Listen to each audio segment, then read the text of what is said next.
ക്രിക്കറ്റൊക്കെ ഒരു കളിയാണോ എന്ന് പരിഹസിക്കുന്നവരോട് ഞങ്ങളിപ്പോൾ ഒളിമ്പിക്സിലും ഉണ്ടടാ എന്ന് ക്രിക്കറ്റ് ആരാധകർക്ക് തലയുയർത്തി പറയാം.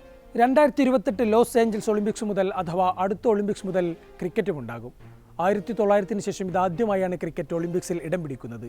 അന്ന് ബ്രിട്ടനും ഫ്രാൻസും മാത്രമായിരുന്നു പങ്കെടുത്തത്. പുരുഷ വനിതാ വിഭാഗങ്ങളിലായി 2020 ഫോർമാറ്റിലാകും മത്സരങ്ങൾ ഒരുക്കുക.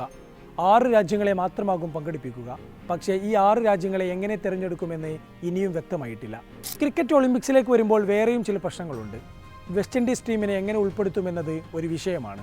കാരണം Jamaica, Barbados, Guyana, Trinidad, Grenada എന്നിങ്ങനെ നീളുന്ന അനേകം രാജ്യങ്ങൾ ചേർന്നതാണ് വെസ്റ്റ് ഇൻഡീസ്. ഇവരൊക്കെ വെവ്വേറെയായിട്ടാണ് ഒളിമ്പിക്സിൽ പങ്കെടുക്കുന്നത്. ജമൈക്ക ഉസൈൻ ബോൾട്ട് അടക്കമുള്ള ലോകോത്തര സ്പിന്നർമാരുടെ നാടാണെന്ന് അറിയാമല്ലോ. 2022 കോമൺവെൽത്ത് ഗെയിംസിൽ വിൻഡീസ് വനിതാ ക്രിക്കറ്റ് ടീമിനെ പ്രതിനിധീകരിച്ച് ബാർബഡോസാണ് പങ്കെടുത്തത്. വിൻഡീസ് റീജിയണൽ കോമ്പറ്റീഷനിൽ ജേതാക്കളായതുകൊണ്ടാണ് അങ്ങനെ ചെയ്തത്. അതുകൊണ്ട് തന്നെ വിൻഡീസിനെ എങ്ങനെ പങ്കെടുപ്പിക്കുമെന്ന വലിയ കൺഫ്യൂഷനുണ്ട്. മറ്റൊരു പ്രശ്നം ഇംഗ്ലണ്ടിൻ്റെ കാര്യത്തിലാണ്. ഒളിമ്പിക്സിൽ ഗ്രേറ്റ് ബ്രിട്ടനാണെങ്കിൽ ക്രിക്കറ്റിൽ ഇംഗ്ലണ്ടും വെയിൽസും ഒരുമിച്ചും സ്കോട്ട്ലൻഡ് വേറെയുമായാണ് കളിക്കുന്നത്. ഇതേ പ്രശ്നം മുമ്പ് ഫുട്ബോളിലും ഉണ്ടായിരുന്നു. ഫുട്ബോളിൽ ഇംഗ്ലണ്ടും വെയിൽസും സ്കോട്ട്ലൻഡും എല്ലാം വെവ്വേറെ ടീമാണെന്ന് അറിയാമല്ലോ. അങ്ങനെ 2012 ഒളിമ്പിക്സിൽ ഇംഗ്ലണ്ടും വെയിൽസും ഒത്തുചേർന്ന് ഒരു ടീമുണ്ടാക്കി ഗ്രേറ്റ് ബ്രിട്ടനായാണ് കളിച്ചത്. ആറോൺ റംസ്റ്റിയും റയാൻ ഗിഗ്സും അടക്കമുള്ള വെയിൽസ് താരങ്ങളും ഡാനിയൽ സ്റ്റെറിച്ചും ഡാനി റോസും അടക്കമുള്ള ഇംഗ്ലീഷ് താരങ്ങളും ഒരു ടീമായി പന്തുതട്ടി.